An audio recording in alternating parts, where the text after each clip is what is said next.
Hi, இன்னைக்கு நான் ஒரு காயும் கொஞ்சம் தண்ணியை வச்சுருக்கேன். இப்போ எனக்கு மேலே ஊற்றப்போம். என்ன இருக்குன்னு கெஸ் பண்ணுங்க.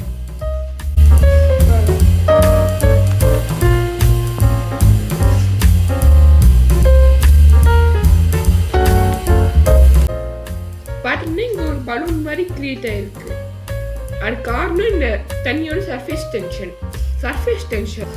இந்த தண்ணியில் உள்ள மாலிகுல்ஸ் நான் டைட்டாக பிடிச்சி வச்சிருக்கோம். அதனால இந்த தண்ணி கீழே விடாம ஒரு லேயர் மாதிரி ஃபார்ம் பண்ணியிருக்கும். அதனால இது கீழே விடாது. அதே நம்ம இன்னும் கொஞ்சம் எக்ஸ்ட்ரா தண்ணி ஊற்றினா பார்த்தீங்கன்னா எவ்வளோ மீன் விழுந்துருச்சு. அதுக்கான கிராவிடேஷன் ஃபோர்ஸ் அது மேலே ஒரு அழுத்தத்தை கொடுத்துருக்கோம். அதை தாங்க முடியாமல் இது கீழே விழுந்துருச்சு.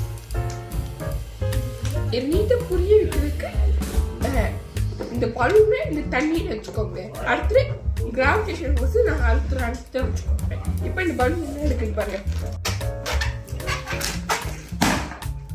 உடஞ்சிடுச்சு ஒரு அழுத்தத்துக்கு மேலே. அதே மாதிரி இந்த தண்ணி மேலே கிராவிடேஷன் ஃபோர்ஸ் அதுக்கு மேலே அழுத்த போகிறோம். அந்த தண்ணியோட மாலிகுல்ஸ் எவ்வளோ டைட்டாக பிடிக்க முடியாமல் கீழே விட உடஞ்சிருது. தேங்க்யூ. லைக் அண்ட் சப்ஸ்கிரைப் பண்ணிருங்க.